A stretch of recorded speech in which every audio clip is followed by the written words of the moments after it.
in cuntada aynu cunayno la iska meedho waa arrin caafimaadka u fiican dhaqan ahaan tan iyo caruurnimada lagu barbaariyo ubadka.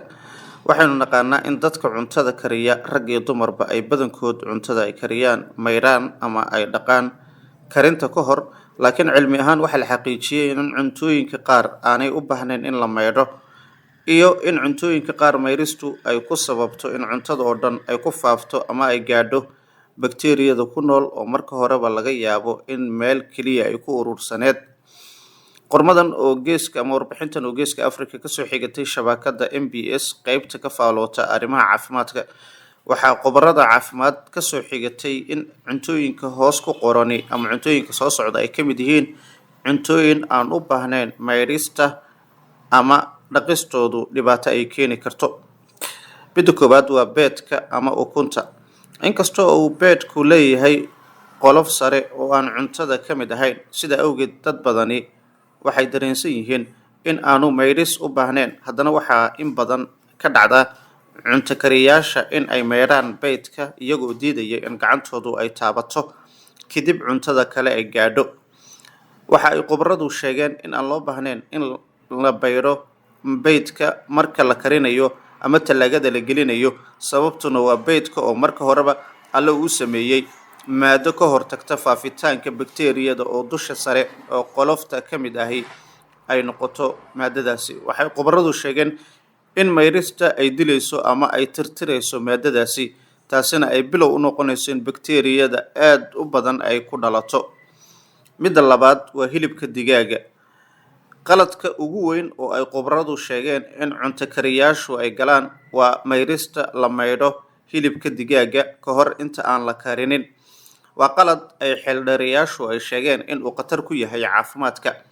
Mayrista hilibka digaagu waxa ay sababtaa in bakteeriyada hilibka digaaga dushiisa saaran, gaar ahaana bakteeriyada lagu magacaabo salmonella oo hilibka digaaga ku nool. Waxay khubaradu ka digeen in bakteeriyada salmonella ay awood u leedahay in ay si dhaqso ah ugu faafto weelka iyo guud ahaan jikada oo dhan. Sida awgeed waxa ay ku talinayaan in hilibka digaaga marka talaagada laga soo saaro aan la sii dhigin meel kale oo jikada ka mid ah ee toos dabka loo saaro. Digaaga oo la isku dayo in si caadi ah loo maydho waxa kale oo ay sababaysaa in bakteeriyadu ay ku faafto hilibka maadaama oo aanay biyaha caadiga dilaynin, iyo in bakteeriyada ay gaadho gacmaha cunto kariyaha oo uu meel kale sii gaarsiiyo weelka biyaha lagu shubay iyo jikada oo dhan ay gaadho. Waxaa iyaduna muhiim ah in dab aad u badan lagu kariyo si ay bakteeriyada ay u dhimato. Xeeldheerayaashu badanaa waxa ay ku talinayaan in hilibka digaaga inta aan la shiilin ama si kale loo sameynin, marka koobaad biyo aad u kulul lagu rido. Hilibka xoolaha. Waxay khubarada caafimaadku ay ka digeen in la maydho hilibka nooc kasta oo uu yahay, waxaana ay sheegeen in mayrista hilibka ay ka qayb qaadato in bakteeriyada ay ku dul nool ay ku faafto weelka iyo goobta lagu duldhaqayo gacmaha qofka iyo guud ahaanba jikada. Sida ugu fiican waa in biyo aad u kulul lagu rido kadibna biyahaasi uun laga rogo. Mayrista baastada. Dadka qaar ayaa dhaqan u ah in ay baastada maydhaan ama ay dhaqaan. Waxay khubaradu sheegeen in baastada lagu sameeyo maado taasi oo suurtagelinaysa in marka dambe ay nuugto ama gudaha u galo maraqa iyo dhadhanka ama qoyaanka kale ee lagu sameynaya. Waxaase ay khubaradu sheegeen in baastada oo la maydha marka la kariyo kadib haddii loo baahdo ay habboonta ay ka dhalan karto khatar caafimadeed, gaar ahaana bakteeriyada oo iyadu ku faafto qaybo ka mid a waxyaabahaasi.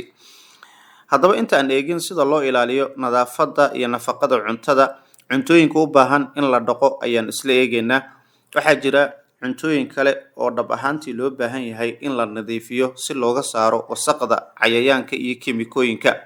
Tusaale ahaan, khudaarta iyo miraha vegetables and fruits waa in lagu dhaqaa biyo socda, biyo qabow oo nadiif ah ka hor inta aan la cunin ama karinin. Tani waxay ka saartaa siigada ama boodhka, cayayaanka iyo sunta lagu buufiyo ee pesticideska loo yaqaano.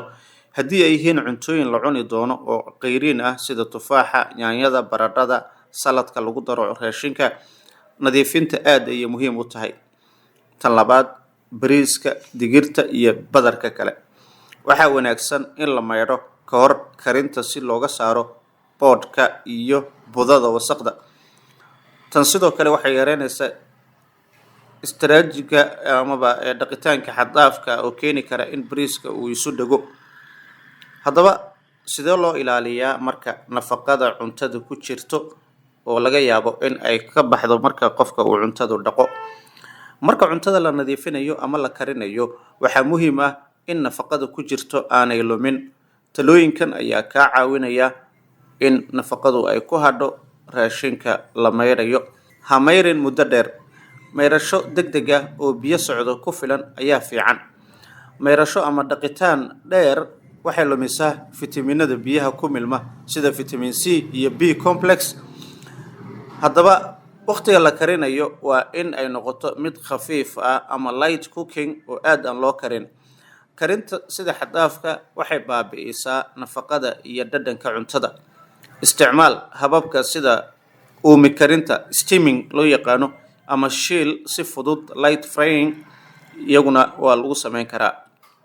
Ha kaydinin cunto kulul sanduuqa, gaar ahaan fridge-ka ama qaboojiyaha ku kaydinin cunto aad u kulul. Sug ilaa ay ka qabowdo si aan uumigu u noqonin meel bakteeriyadu ay ku taranto. Kala saar hilibka, cayriinka iyo cuntada la kariyay.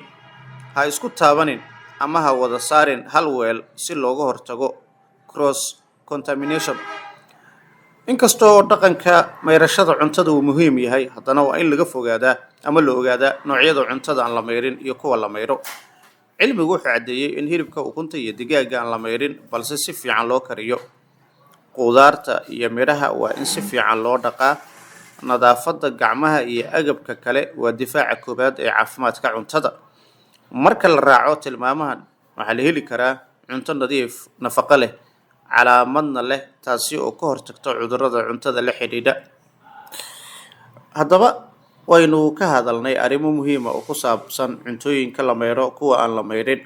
Dhaqan ahaan, bulshada Soomaaliyeed iyo guud ahaanba dad badan oo caalamka ku nool waxay rumaysan yihiin in mayrashada cuntadu ay tahay calaamad nadaafadeed oo muhiim ah.